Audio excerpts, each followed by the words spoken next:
quarterback Matthew Stafford has been traded to the Los Angeles Rams. And it was a big surprise. I did not see this coming. The Rams were not one of the teams mentioned, and no one talked about, hey, maybe the Rams is where he's going to go. I would have never predicted that. That's why I love football. That's why I love storylines. That's why I love my job.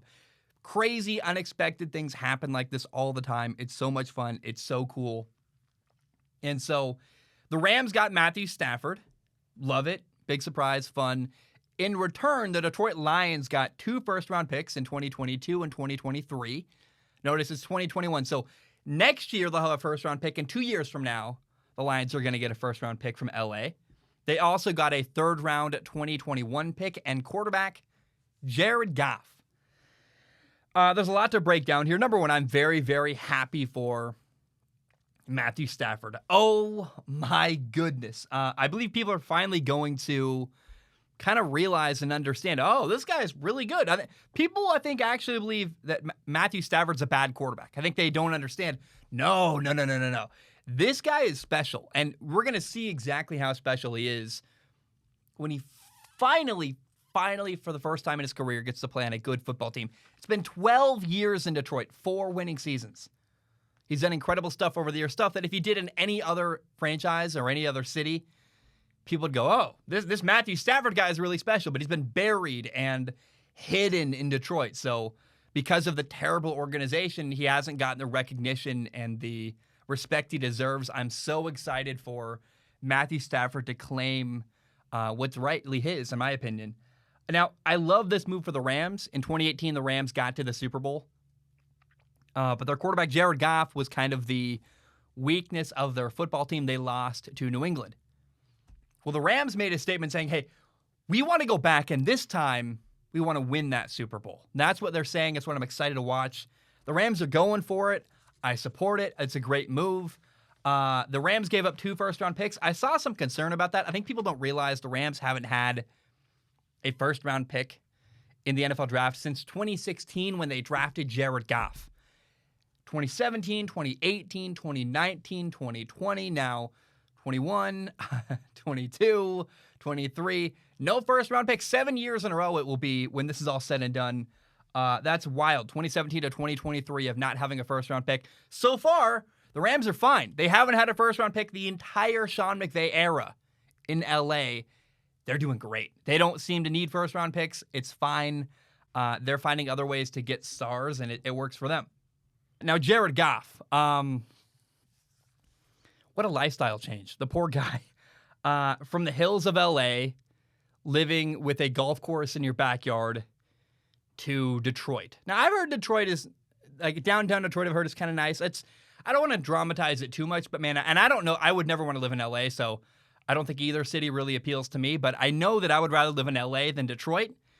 It's a brutal move, man. His team dumped him. And first of all, I believe Jared Goff's career is screwed. It's over. Not only is Detroit a black hole of suck, I mean, nobody does well in Detroit, but also he's losing the coach, Sean McVay, who elevated him, and he's losing that great roster around him with the Rams. Now, he's losing maybe the best defense in all of football. Great for Matthew Stafford. Matthew Stafford has the best defense he's ever had in his entire career. Jared Goff is going from a great situation and a great organization and a really good team around him to awful. Now, I will say I like the coaches that the Detroit Lions have hired. Anthony Lynn, their offensive coordinator, Deuce Staley, their running backs coach, Mark Brunell, their quarterback coach. Like, they got some good coaches on offense, especially in Detroit. But I mean, we'll see. I just it's not a good look, and it's not a good early warning sign. Now, there was an interesting moment in the playoffs where very quietly the Rams benched Jared Goff. He hurt his thumb. And the Rams used that as an excuse to start their backup quarterback, Jordan Wolford. Wolford got hurt in the playoff game, and so they had to put Jared Goff back in. Jared Goff played basically 3 entire quarters, most of the game. And when we watched Jared Goff play, we saw, Jared Goff is healthy. He's healthy enough to play. He looks fine. So if he's good enough to play, he's dressed down, he's the backup quarterback for the game. The Rams benched Jared Goff. in the playoffs. They thought their backup quarterback gave them a better opportunity to win than Jared Goff. That's a big deal. If your starting quarterback is healthy enough to play in the playoffs, you play him. So again, the Rams benched Jared Goff, and Jared Goff gave some quote where he's like, "I'm happy to be with a team that actually wants me and appreciates me." We'll see. I don't know. I've been harping on Jared Goff for a while. It feels like his career totally plateaued, where he just stopped getting better. He stopped improving week to week and year to year. And it made me wonder, like, is this guy hungry? Like, why did Jared Goff plateau? Why did he stop getting better and stop improving? My belief is that Jared Goff thought he was safe. He was comfortable, rich in LA, hot girlfriend, life's good. And what he, I think, failed to understand is that you're never safe in the NFL. You're really never safe in life, but especially not in the NFL. Tom Brady's not safe. Aaron Rodgers not safe. If they're not safe, Jared Goff most definitely isn't safe. And Jared Goff played too bad for too long, and they got rid of him. They traded him away. Said, we're done. We're not putting up with this anymore. And again, I do not believe Jared Goff is going to do well in Detroit. Even if the Lions, they have a good coaching staff. Maybe the Lions, and I don't know about Dan Campbell, but the people he's hired, really good coaches in Detroit. Even if the coaching staff in Detroit does well, Jared Goff might fail. Jared Goff had Sean McVay, an amazing coach, and he wasn't playing great. So his career is over. He's Joe Flacco. It didn't work. I encourage you, go look up videos of Jared Goff talking. Has anybody ever listened to Jared Goff talk? Go listen to him talk and then try to tell me that that is the guy who's going to be the leader to completely turn around the Detroit Lions from awful for years to now. Now this guy is going to win.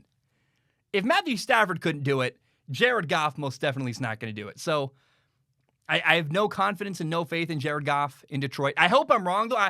I would love for – I have friends who are Lions fans. I feel horrible for them. They're from Detroit or they live in Detroit. And